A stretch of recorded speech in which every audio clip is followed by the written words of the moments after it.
Bismillahirrahmanirrahim. Assalamualaikum warahmatullahi wabarakatuh. Sebelumnya, perkenalkan nama saya Sahrani dengan NIM 2020203862201037. Baik, langsung saja saya akan memaparkan materi saya mengenai penentuan biaya variabel dan pelaporan segmen, di mana pada materi yang akan saya bawakan terdapat 4 poin penting. Yang pertama itu analisis dan perbandingan antara metode penentuan biaya variabel dan metode penentuan biaya penuh. Yang kedua, metode penentuan biaya variabel dan evaluasi kinerja manajer. Yang ketiga, metode penentuan biaya variabel dan pelaporan segmen. Dan yang keempat, perhitungan biaya variabel untuk perancangan dan pengendalian. Baik, langsung saja pada pembahasan pertama, yaitu metode penentuan biaya produk, di mana pada metode penentuan biaya produk ini terbagi atas dua. Yang pertama, metode penentuan biaya variabel, dan yang kedua, metode penentuan biaya penuh. Selanjutnya, klasifikasi biaya menurut metode penentuan biaya variabel dan metode penentuan biaya penuh. Di sini terdapat dua klasifikasi biaya. Yang pertama, biaya produk, di mana metode penentuan biaya variabelnya itu terbagi atas tiga. Yang pertama, biaya bahan baku, kemudian biaya tenaga kerja langsung, dan biaya overhead pabrik tetap. Dan untuk metode penentuan biaya penuhnya terbagi atas 4, yaitu biaya bahan baku, biaya tenaga kerja langsung, biaya overhead pabrik variabel, dan biaya overhead pabrik tetap. Kemudian, klasifikasi yang kedua yaitu biaya periodik, di mana metode penentuan biaya variabelnya terbagi atas 3. Yang pertama itu biaya overhead pabrik tetap, kemudian biaya pemasaran, dan biaya administrasi dan umum.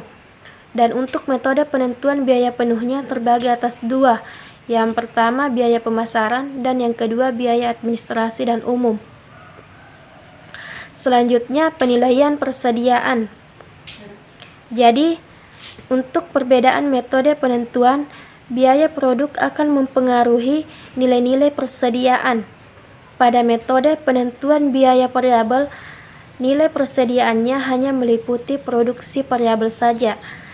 Dan pada metode penentuan biaya penuh, nilai persediaannya meliputi semua biaya produksi. Untuk metode perhitungan biaya produk yang berbeda akan mempengaruhi nilai barang yang tersimpan dalam persediaan. Contoh pada tabel berikut menunjukkan cara penilaian persediaan menurut perhitungan biaya variabel dan biaya penuh secara lebih jelas.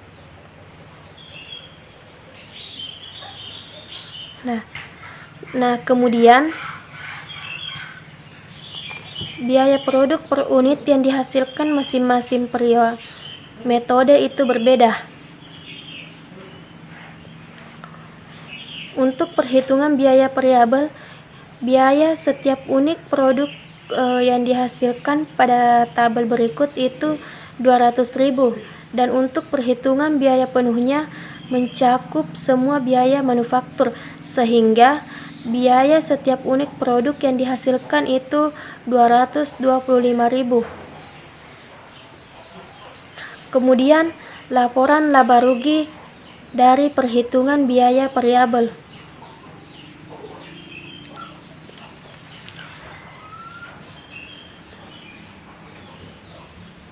Perhitungan biaya variabel, harga pokok penjualan variabel adalah 1,6 juta atau 200.000 dikali 8.000 unit yang terjual.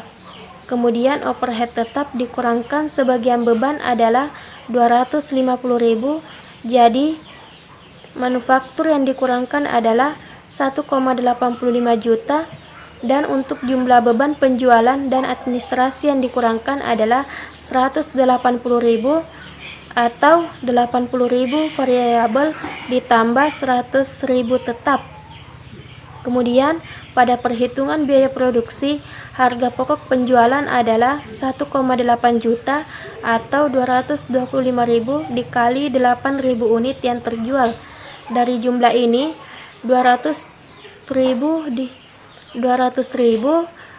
atau 25.000 dikali 8.000 merupakan overhead tetap yang diakui sebagai beban, dan beban penjualan dan administrasi yang dikurangkan itu sebesar 180.000 atau 80.000 variabel dan 100.000 tetap.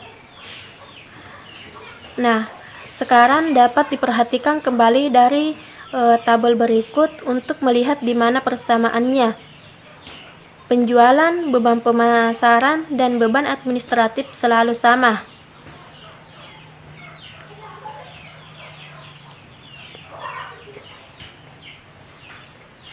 Harga pokok penjualan variabel selalu sama, akan tetapi beban overhead tetap berbeda.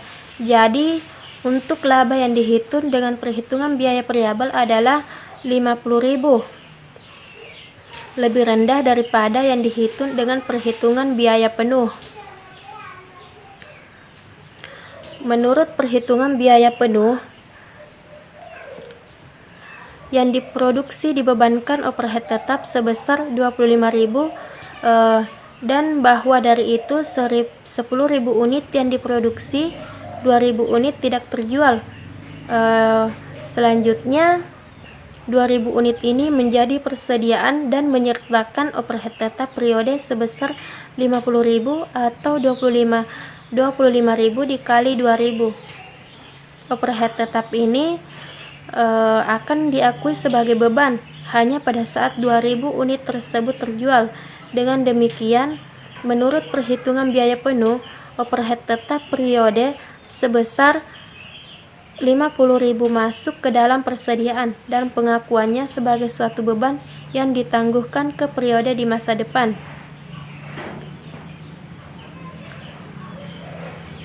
Kemudian, hubungan antara produksi, penjualan, dan laba. Hubungan antara produksi, penjualan, dan laba menurut metode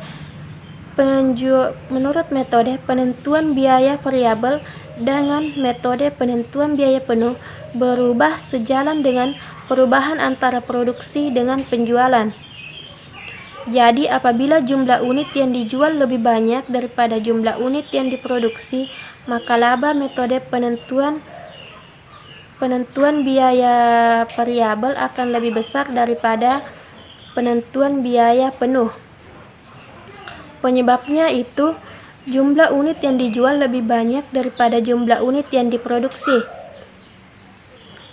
Jadi, jika jumlah unit produksi lebih kecil daripada jumlah unit yang dijual, maka pada metode penentuan biaya penuh, biaya overhead pabrik yang diakui sebagai biaya meliputi biaya overhead pabrik tetap pada periode yang bersangkutan ditambah dengan biaya overhead pabrik tetap yang melekat pada unit persediaan akhir periode sebelumnya yang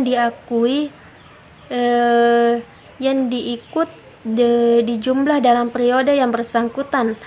Namun, pada metode penentuan biaya variabel, biaya overhead pabrik tetap yang diakui sebagai biaya periodik hanya meliputi biaya overhead pabrik tetap yang timbul pada periode yang bersangkutan saja. Kemudian, apabila jumlah unit yang dijual lebih kecil daripada jumlah unit yang diproduksi, maka menurut metode penentuan biaya variabel akan lebih kecil daripada menurut metode penentuan biaya penuh. Nah, dalam kasus ini berarti terdapat sejumlah unit yang diproduksi dalam periode tersebut yang belum dijual dan di dalamnya melekat sebagai biaya overhead pabrik tetap yang timbul dalam periode yang bersangkutan. Kemudian, hal ini meningkatkan jumlah unit persediaan akhir pada periode yang bersangkutan. Dan untuk jumlah unit periode lebih besar daripada jumlah unit yang dijual, maka periode penentuan biaya penuh, biaya overhead pabrik yang diakui sebagai biaya periodik hanya meliputi biaya pabrik tetap yang melekat pada jumlah unit yang dijual dalam periode yang bersangkutan saja, dan masih terdapat biaya overhead pabrik tetap yang melekat pada persediaan akhir yang belum terjual yang berasal dari produksi dalam periode yang bersangkutan. Kemudian, untuk metode penentuan biaya variabel, biaya overhead pabrik yang diakui sebagai biaya meliputi biaya overhead pabrik tetap yang timbul pada periode yang bersangkutan. Nah, untuk selanjutnya, apabila jumlah unit produksi itu sama dengan jumlah unit yang dijual, maka tidak ada perbedaan di antara laba operasi menurut metode penentuan biaya penuh dengan metode penentuan biaya variabel. Oleh karena itu, jumlah unit yang diproduksi sama dengan jumlah unit yang dijual, maka biaya overhead pabrik tetap yang diakui adalah sama dengan metode penentuan biaya penuh dengan metode penentuan biaya variabel, dan tidak ada biaya overhead pabrik tetap yang melekat pada persediaan yang ikut terjual. Kemudian dapat dilihat hubungan antara produksi, penjualan, dan laba dalam ilustrasi pada data operasi Belnick Inc. tahun 2004, 2004, 2005, dan 2006 pada penentuan biaya variabel.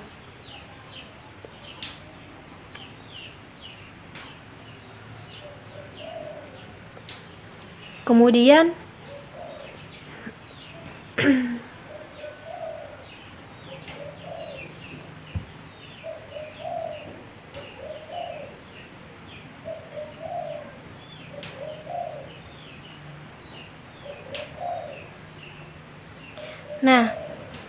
untuk perlakuan biaya overhead pabrik tetap dalam metode penentuan biaya penuh.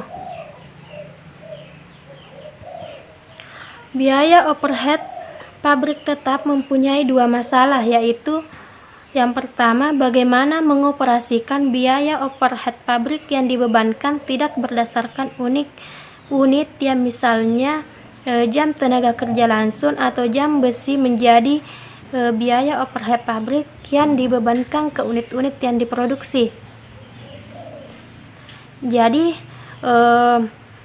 masalah tersebut dapat diatasi dengan mudah apabila biaya overhead pabrik dibebankan berdasarkan tenaga kerja langsung. Misalnya, satu unit produksi membutuhkan 0,5 jam tenaga kerja langsung.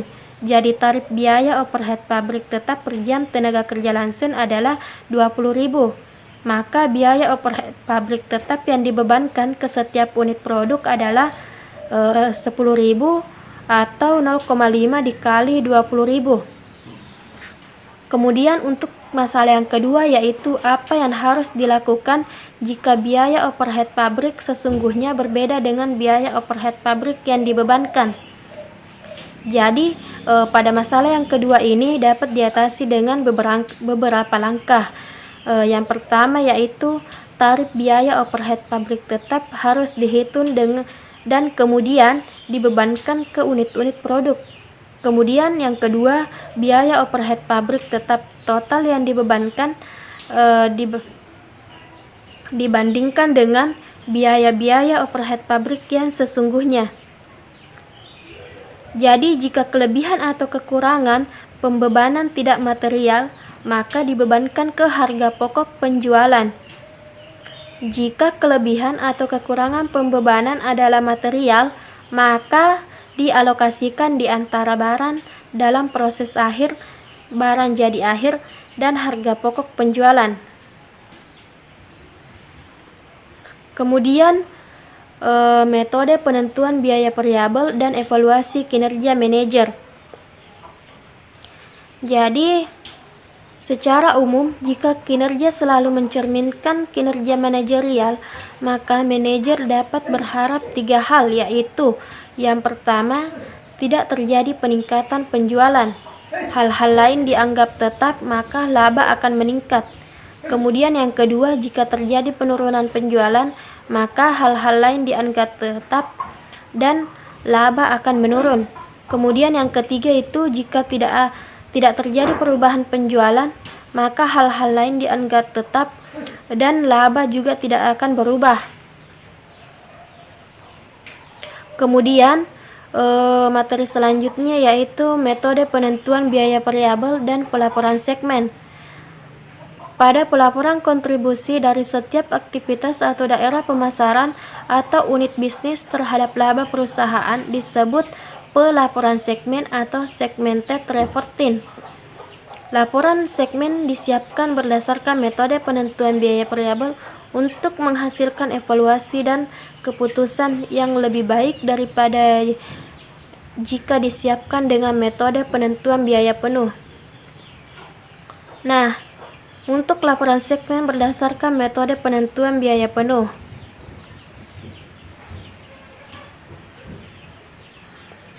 Jadi di sini dapat timbul pertanyaan, apakah seharusnya pelaporan segmen menurut perhitungan biaya penuh atau menurut perhitungan biaya variabel? Jadi, untuk menjawab pertanyaan tersebut dapat dilihat dari contoh pada tabel yaitu Elcom INC laporan laba rugi segmen 2006 dasar perhitungan biaya penuh. Nah, kemudian untuk laporan segmen berdasarkan metode penentuan biaya variabel itu laporan laba rugi segmen yang menggunakan perhitungan biaya variabel memiliki satu keistimewaan. Di samping laporan laba rugi perhitungan biaya variabel yang telah disajikan sebelumnya, biaya tetap dipecah menjadi dua kategori, yaitu biaya tetap langsung dan biaya tetap bersama. Di mana yang dimaksud di sini biaya tetap langsung adalah biaya yang secara langsung dapat ditelusuri ke suatu segmen. Beban ini kadangkala disebut sebagai beban yang dapat dihindari atau beban yang dapat ditelusuri, karena beban atau biaya tersebut akan hilang apabila segmen ditutup atau dihapus, karena biaya tersebut tidak terjadi jika segmen dieliminasi. Sedangkan biaya tersebut disebabkan oleh ekstensi segmen itu sendiri. Nah, untuk biaya tetap bersama yang dimaksud ya di sini yaitu biaya yang disebabkan oleh dua atau lebih segmen secara bersamaan. Biaya tetap bersama tetap ada walaupun segmen dieliminasi. Kemudian pelaporan segmen dengan pendekatan penentuan biaya berdasarkan aktivitas. Jadi pendekatan perhitungan biaya berdasarkan aktivitas dengan pandangannya yang mendalam terhadap biaya tingkat tinggi, produk dan fasilitas memberikan manajemen penilaian lebih akurat terhadap tabel yang dihasilkan oleh suatu produk yang berbeda dan terhadap keberadaan biaya yang tak bernilai tambah. Kemudian materi terakhir yaitu perhitungan biaya variabel untuk perancangan dan pengendalian. Perencanaan keuangan mengharuskan manajer untuk mengestimasi penjualan, produksi, biaya pada masa mendatang dan sebagainya. Oleh karena peramalan penjualan yang menjadi dasar anggaran bersifat tidak pasti, manajemen berusaha menentukan beberapa tingkat volume penjualan yang berbeda untuk memperkirakan berbagai kemungkinan yang dihadapi oleh perusahaan. Biaya tidak bervariasi dengan perubahan volume aktivitas dalam suatu rentan relevan tertentu. Perbedaan antara biaya tetap dan biaya variabel penting untuk perkiraan membuat perkiraan biaya secara akurat pada berbagai level volume produksi dan penjualan. Nah, ketika manajemen telah memilih suatu level volume produksi dan penjualan yang diharapkan untuk tahun yang akan datang, biaya yang diharapkan terjadi juga dapat ditentukan. Kemudian, rencana keuangan terjadi atas level aktivitas dan level biaya yang diharapkan. Sekian materi dari saya. Terima kasih.